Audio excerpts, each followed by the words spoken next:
You Know family. What's up? What's up? Thank you all for joining in with us again. We are about to kick off the second portion of Singleness, about the 7 gifts of being single. Very excited. We know that when we released the first topic on singleness, there have been a lot of individuals, they were putting us on the big screen saying they want to see it on the big screen versus their computers and versus their cell phones. So we are humble that you all think so much of us to take time out of your busy schedule to tune in to what we are releasing internationally into the world to help change your lives. Not only our lives, but your lives. It's just practical. Yes. It's just some of the practical tools and things that we've learned and studied and prepared ourselves for marriage and for family and having the best life ever. Just enjoying life one day at a time. Definitely. And sometimes, a lot of times we struggle with things because we don't know who to reach out to get the information, or we think sometimes we're the only one that have gone through certain things, and reality is you're not. So now you know is to just say, hey,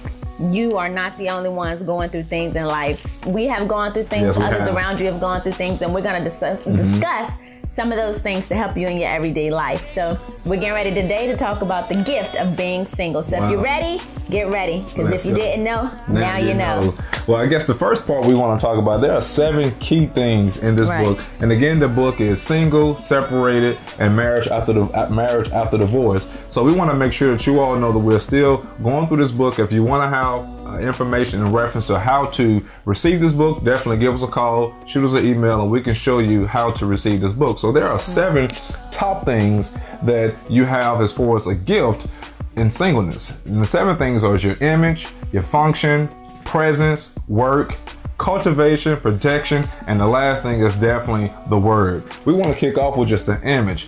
God created us in His image. I want to say that slow. God created us in His image. What does that mean? That means we have a self-worth that a lot of us don't even take the time to find out who we really are. When God said that He created us in His image, that means we have dominion on the earth to rule and reign the complete atmosphere that is around us. And what does that mean? That is your personal identity. Who were you created to be? A lot of times in marriage, before marriage, we attach ourselves to individuals just to find out who we are, or that we are lonely, and then we get with another person to try to identify who we are. And I go back this far. A lot of us get married only because of erotic love. That means you don't care about the person. You just want to hurry up and get married so you can have relationships. You can have relationships. Do legally. Without condemnation. Without condemnation. Because face it all, if you know that you in the ministry, you grew up in the ministry, and you go out and commit fornication, you feel bad about doing it. So now to get out of that umbrella of feeling bad, then you just want to go ahead and get married. I'm gonna get married so I can have what we call in-house. So God won't be looking down on you doing dirty. Looking down on you doing dirty. And then at the end of the night, when you get done, now you have to really define who am I and who is this person I just spent this time doing with. Right. And you're looking at them trying to say, oh man, did I just really do this with you? Like, do I want to be with you for the rest of my life? I don't know. You're confused. Now you're trying to think through everything because you went backwards, basically. Definitely. So basically, with the first step of identifying yourself and knowing the key gift is your image. It is very important for you to know who you are, where you're going, and what you want to do, and what do you want to create? How do you want to become? Who do you want to see yourself as within? Not looking and idolicizing others around you and say, oh, I want to be like them, and then you take their dress and their hairstyles and their looks and you lose your identity. So think about what it is you want to do, your image, your own style. Be creative. There are a lot of gifts within us that we don't use because we look up for others to identify us in our gift of image. So we have our own style. Sometimes you may see us dressed up real fly, and sometimes we may come casual, cool. I like fedoras. So you may see me rock a hat. We switch it up. We don't have to be. A lot of times we dress because we see other people that dress a certain way, or you see your mentors dress a certain way. It's okay to dress as others, you see them, but you always want to represent an excellency because you are the king's child. So my wife, she always remind me that you are a king. You can't do certain things. You can't act like certain ways. You can't eat certain ways, even though sometimes I just want to eat. But I allow her to remind me that as a king, there are certain ways you carry yourself, right. but you don't have to be just one-sided. So who are you? I don't want to say do you. You know, we used to say do yourself, but really become you. Become you. If you become yourself, then everything else around you don't matter. It doesn't matter what do you see John over here wearing or what is she driving. You can drive and live in whatever type of house you want to live in because you fully understand your image, and your image was created in God's image of you. He put himself in you. So that's good. When you take yourself, then look at yourself in the mirror every day. Look at yourself in the eyes and say, who am I? What am I to do? Who am I to become? Then it gives me the confidence to go inside of the workplace, go inside of any individual area, and you have full confidence that you can be successful within yourself. And your image will keep you out of debt. Yes, it will, definitely. Because if you're not trying to be like nobody else, you want to go get a big house and a big. And I'm not saying those things are bad, because if you like that, hey, we like those things. We like them too as well. But we can get them on our style. Like, we're debt free. So a lot of times we're thinking like now, like, okay, we hadn't had a car note in about it's been a long. It's been a while since we've had a car note. I feel like to pay a car. About 3 years. I thought it's been longer than that. I'm not sure. But we look at cars all the time, right? So we're looking like, oh, that Cadillac. I like the Jaguar. JK, what is it? The JKL or something. I seen that thing. I said, ooh, that's the girl's car. That's a queen's car right there. I want that thing. And then he liked the Cadillac and the Mercedes, the big boy Mercedes and stuff like that. But then we think about like, our lifestyle. Do we want a car note? Do we want to pay $500 and $600? Oh, believe, can you get it debt free? Or you can get it. Hey, I believe, I receive. Somebody want to bless us with those things, we take them. Hey, but we're talking about the image as far as like putting yourself in debt. So we're like, okay, do we want to pay $500 to $700 to $800 a month for a car note, just because we want to look a certain way, right? You don't like. You don't like putting on those things for nothing. And I'm like, every time we get closer, we're like, okay, the dealership call, like, hey, we got this, you can come get this. It's like, okay, good. And then we sit back and think about it, like, look at the numbers and say, it's not worth it. Do we want to do this? Do we want this? And then, like, we had a really huge house, and so now we kind of, when we moved to Houston, we kind of condensed it. I'm like, I want a one-story house. I don't want all this 3,000+ square foot home. I want everything on one level. And then they're like, it's tight on. And I'm like, it's so comfortable. And it's like, but then some people jump in houses too big for them that they can't afford because they're trying to keep up with an image. Definitely. And so now they have people come to their houses, and it's like, oh, you got this nice house, but the house empty. Right. No. You don't have the furniture in that you know, you're putting on this facade for people. You're creating a false image.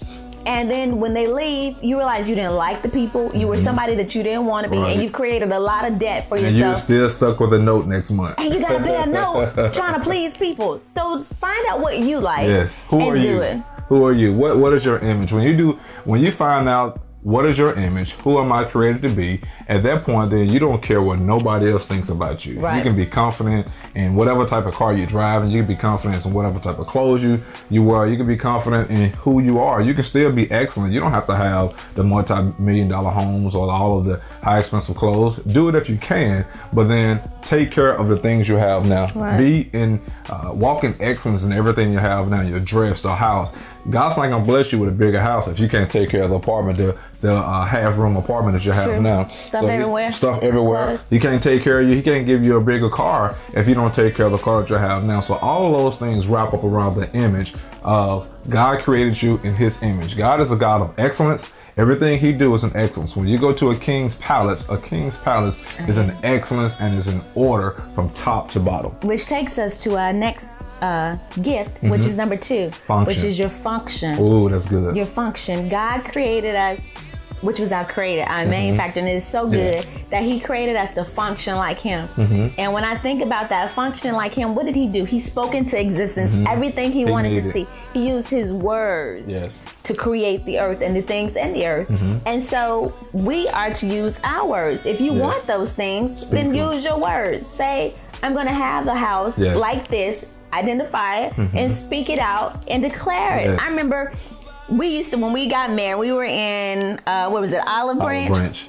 We lived in Olive Branch, Mississippi, and he used to laugh at me. And I didn't even really know that I was applying this principle, but it was the spirit that was using it through me. He used to laugh at me. Remember the checks in the mailbox? He was like, what you doing? I was like, dude. She would go to the mailbox every day looking for a check. And I was like, hold on, why are you looking for a check in the mailbox? And I'm like, dude, we got checks coming. I'm looking for my check. I'm calling them in from the north, south, east, and west. People sending me checks. And he was like, girl, ain't nobody sending you no checks. Ain't nobody sending you no money. And I was like, yes, it is. I'm getting some checks in the mail. He was like, whatever. Okay, you crazy. And I'm like, no, I got checks coming. Just wait.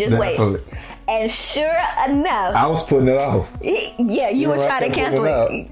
I'm like, we kept on. We received this notice in the mail stating that we had like $10,000. It was $10,000 or $11,000. I can't remember. But I thought it was fake. I thought at that time that's when people were sending out the mails about you can stuff envelopes and they're sending you emails saying you got $1 million to go get it from Africa, all kind of stuff. So I kept on putting it off. So one day this notice came through again, and it said it was a final notice. And I finally called, and I called the individual, and they stated that, yes, we have a check for you for $10,000 or so that you need to come to get it. And I told my wife, I cannot believe it. The check actually came. Because we had paid more into the mortgage with interest is something that we shouldn't have. And so they sent us a check back. Right. But even with that, from credit cards or whatever, this stuff was just coming from all around saying, okay, here's a check for this. You know, you paid too much for it. Here's a check for this and here's a check. And I'm like, it was a season of us doing it. I'm like, now you believe, so now he acts like. I was like, now you know. Now you know the truth about speaking it. Believe it. But it was more like, okay, this is real. You have to apply what it is in your life that you want. Yes. Is it a certain type of job that you want? Is it animals? If you like animals, or if you want children. If you've been said that you're going to be barren and you will never have any children, speak to your womb and declare that you're going to produce great seeds. And it can happen. It will happen. So function number 2 is use your words, but use them carefully and use them wisely because words produce good and bad things. That's good. So if you're saying that you'll never be nothing, then what? You won't be nothing. And that's one thing to understand too, is that Satan, he is looking for dumb kings. King knows that whatever he speaks is a decree. That means whatever you speak out of your mouth becomes law. If you know that it becomes law, it must happen. So Satan looks at dumb kings that speaks negative things out of their mouths that says that I won't have this, I won't have that, I'll never be that. Why they have this? You're always negative. But I guarantee if you change your words and understand that the function who you are, you understand that the manufacturer who built you, made you to be able to say things into the atmosphere and those things are going to happen, you know that you want to be a king that decrees positive things that will come back into your life. Because whatever you say, it's like you spitting out seed. And once those seeds hit the ground, it's going to take root. What do you want to take root in your life? Right. And then even in relationships. Oh, that's big. Even if you're speaking that you don't have any friends or you'll never be anything or nobody likes you, or even in your marriage, if your husband is not in the lifestyle or he is not carrying himself in the way that you know God has created him to carry, speak to him. Speak to that seed within him. Speak to the king. That's why I refer to Adrian majority of the time as the king. Even when he doesn't act like the king that I know he is. I'll say, okay, is that how kings act? Oh, so you're supposed to be a king, huh? That's the way the king acts. And it challenges him challenge my mind. to be better. Or it's like even in your children. We were in a store yesterday and this woman was cursing her little 8-year-old girl out. And I was like, really? And my kids was looking. I was like, oh, so that's how I should be talking to y'all, huh? They was like, really? No, that's not our lifestyle. Because they know that we try to speak words of edification, even if they're not acting right. You know, don't say, I had to catch myself, because younger in our ignorant days, we were like, why are you acting like that? That's stupid. Why are you being stupid? Don't. And, you know, then they keep acting stupid, and it's like, okay. And you wonder where it's coming from. But those are seeds that we planted. Right. And so you have to go back and change it. And it's like, no, you better than that. You're a king. You don't carry yourself like that. You don't think like that. You have the Holy Spirit. You know, speak to those things as though they are, even if they're not. Call them. If your husband is not loving you the way he is, say that he's a great husband. Speak the things. You have a great marriage. That's what we had to do. He used to call me a Proverbs 31 woman. You remember that? She didn't know what it meant. I'm like, I'm not don't call me no Proverbs 31 woman, because it was like the norm. It was a religious saying to me. It was just like, everybody calling Proverbs 31 women, and they were fake. Right. But you were speaking to me of who I was, but I didn't receive it and I didn't understand it. And so now it's just like, okay, certain things you call me, I'm learning how to receive it. Yes. I'm like, yep, that's me. Yes, and you better remember that. That's me. That's me. Proverbs 31 woman. Look over here. Yeah, it's me. Yeah, you better, because I'm with you. And we do that with each other because that's what makes us grow. We speak into our lives like God did. We function in our relationships. Know how to function, right. You talk to me and tell me what I need. I talk to you and tell you what you need, and we grow and we mature each other, which takes us to the number 3 spot. What is number 3? Presence. This is a big part of who I am. It's who we are. The presence. When you are in the presence of the King, you open doors. You open the heavenly doors to yourself and to your family. If you go back to read Genesis 1:26, the first place that Adam was at, he was in the presence of the King, which is Eden. Eden means a spot when you're in the presence of the King. And when I say a spot, there should be a dedicated spot to where you go and meet the King every single day. How can you know who you are if you don't read the manual, if you don't read the wording that the manufacturers develop for to understand who you are? When you develop the spot, the presence of the King is definitely where you need to meet your mate at. I have a spot in my home every day. I get up in the morning time, I read the word, I spend time with the King to make sure that he knows that he is the most important thing to me. And not only that, I give him the first fruit of my day, so then it guarantees the rest of my day is going to be blessed. Right. Every individual needs to be in the presence of the King every single day. This is the biggest thing that most individuals as singles need to do. This is how you become whole. This is how I was made. This is what made me so successful now in my job, in our business, in our marriage, in our family, everybody around us, because of the presence that we have been spending time with the King, understanding who we are. Right. And then try it. When you get up in the morning time, you do it. If you go back and look at the scripture when Jesus, he rose early in the morning and the disciples, they were still asleep. I do the same thing in my family. I rise early in the morning, my wife still be asleep, my children sleep, because I know that me as the father, as the King, as the protector of my home, I must get up in the morning time to worship the King. Right. I must spend time with him. So I challenge every person, find that dedicated spot. They used to say the closet back in the old days. Oh yeah, the closet. Go in the closet and get on your knees. But that's what they needed. Yes. That's what they were taught back then in those days, was if it was too noisy, because they had a house full of children and people were always over and they could never find that place. But you knew if you got in the closet, you can block it off and nobody can get in there. You shut everything off. And it's even as, like, that's great for men to do. But as women, sometimes you have to find that step after you've gotten everybody up. Because we are needed majority of, from the time we open our eyes to the time we get ready to go to bed. As a mother, as a wife, you're called on a lot. But in those moments, you have to find a presence where it's in your car after you've gotten everybody off to school.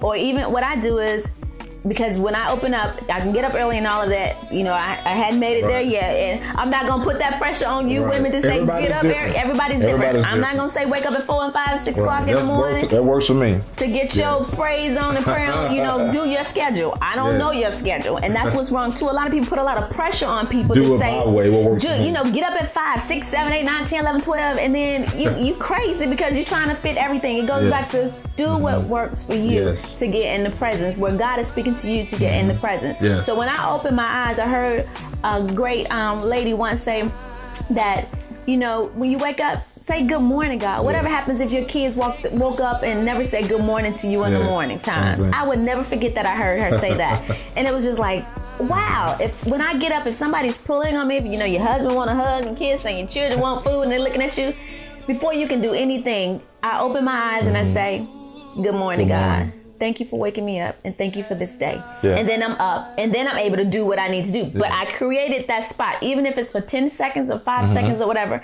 I created that spot until I'm able to now get everybody out of the way so I can have that time again to create another spot for me. Is if it's in the car, if I'm running errands and I'm sitting there and it's like, okay, God, it's me and you at the light, or I'm giving thanks, I'm taking it in, I'm listening to the Holy Spirit, I'm downloading information throughout the day. If you're at your job and you have a few minutes before your job, I remember one time you used to go in and you used to anoint the place and you used to pray. You create the presence. Don't let the presence be, well, if I'm not at home, I can't get in the presence. The presence, you carry it with you. God is with you always. The government. So take him with you wherever you are, whenever you can get it in, get it in, because that is so important. And I remember at one time I used to be upset. I'm like, why he always get to pray? He be up and moving. He shut down everything. When he wake up in the morning, he shut up and he gone. He praying, he studying, he doing whatever. And then people, I'm hungry. Wait, he looking at me, what we gonna eat? I'm like, really? When can I get my time in? But I had to learn that it is better for him. Because he is my covering. And we cover the children. So if I can create and allow him to have that time, it's better for our home. And then I can get my time in. So now he was asking, we're getting ready. We're in the process of looking for another home and everything. And we were going to have a media room and all this other stuff that we used to have. And he was like, well, I don't know if we have need the media room because we already got the large TV in the family room. And it's like, that can be our media room. And I'm like, no, because we can have movies. But he was like, I gotta have my presence room. I gotta have that one-on-one time. Although we have our studio room, I'm like, you can use that room. But he was like, no, I need the presence. And then I thought about it. I'm like, shoot, your man in the word, he's talking to God, you better get him that room. You better create that spot. That, ladies. So he can be covered and he can cover you. And then that way when you guys agree and touch on something, it ain't hindered because he's getting download from God. If it's something, if you talking to God and he talking to God, then when you petition to God and say, God, he has this habit I don't like, but if he in there with you, I know you can correct it. Gonna get it straight. That's when the Holy Spirit and God can work with the man in the home. So whatever he's needing to grow, give him that area so that he can grow and be in the presence. I got you, babe. My boo. Got you, babe. Got you, babe. So that he can take care of me, and then that way I'm happy, and he's happy, and the children is happy, and then the environment is happy.